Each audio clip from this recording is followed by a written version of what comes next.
Good morning all. Now we are going to see a presentation on mobile IP. I am K. Kaushik, APCSE, Sri Shanmuga College of Engineering and Technology, Salem. Mobile IP. So before going to see what is mobile IP, let us see what is the need for going for mobile IP. When a mobile node which moves from one place to another place, normally it may be a mobile phone or a PDA, or when it moves from one place to another place, consider a home network that is in London, so where the mobile node actually presents. When it moves to a foreign network, Tokyo, there is a need for the mobile node to change its IP address. So whenever the IP address is changed, the mobile node usually moves from one place to another place for frequent of times. So whenever it moves, there is a need for the mobile node to change its IP address. So there is a problem in communication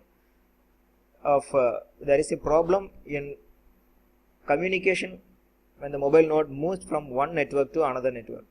So in order to avoid that, we are going for a mobile IP. So let us see how that mobile IP solves this problem of disconnection when the mobile node moves from one place to another place. So what is mobile IP? The mobile IP enables an IP node to retain the same IP address and maintain an existing communications while traveling from one link to another. Another important definition is a mobile IP is designed to allow mobile devices users to move from one network to another while maintaining a permanent IP address. So the mobile IP enables the users to retain its same IP address while moving from one network to another, that is from one place to another place. The mobile node does not need to change its IP address when it moves to a new location. So in previous times we had seen that when home network is London, the mobile node with the IP address is 71.13.204.0.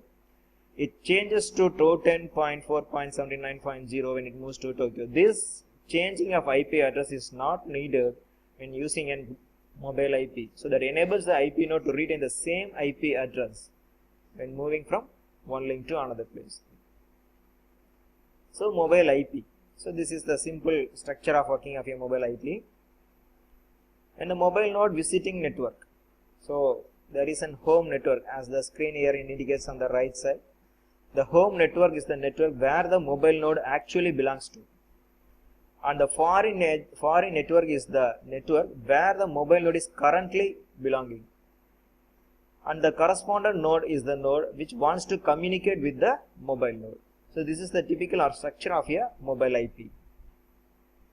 So we will see what are the mobile IP important components that should be used in the mobile IP. That is, first one is the mobile node.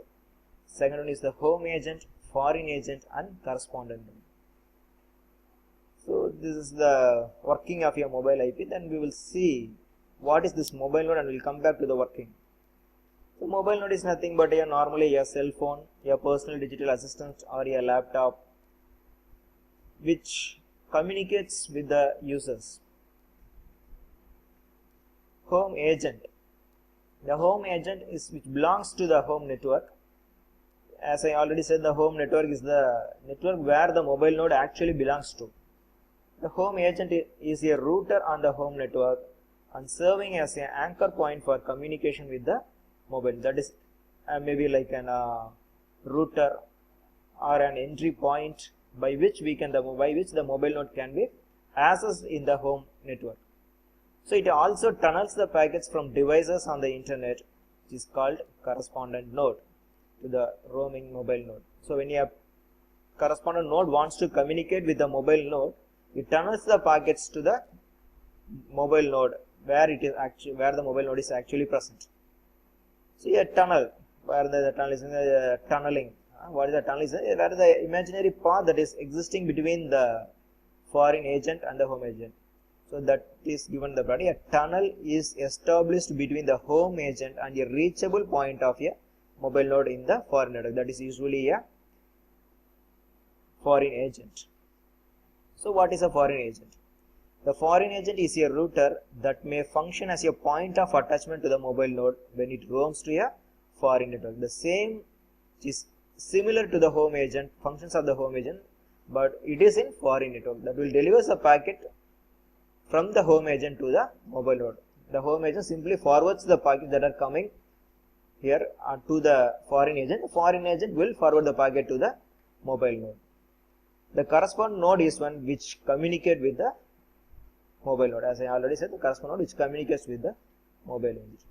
So how it works? So working is classified into three sections. One is agent discovery.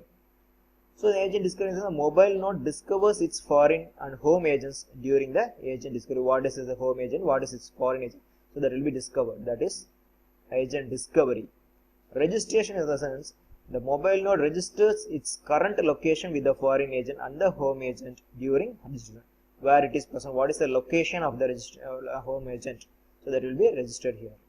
And tunneling, it is the tunnel, it is a virtual tunnel that is set up by the home agent to the foreign agent, to the care of address, to route the packets for the mobile node and its roams, as it roams. So we have to forward the packets to the tunnel nodes in its roams. Two IP addresses for a mobile node, that is, we already know home address and a care of address. Home address is where the actual IP address, where the home agent, where the mobile node actually present, that is a static one. And care of address is one which topologically that is a significant address through which that the mobile node can be identified. So the care of address is the termination point of the tunnel toward the mobile node when it is on the foreign network. The home agent maintains an association between the home IP address of the mobile node and its care of address, which is the current location of the mobile node on the foreign or visitor network. So by this care of address we can able to identify the current locations. So what features of mobile IP? Transparency. So it should not affect the mobility. So it can be transparent. We can able to identify where it is actually present. It is be compactable.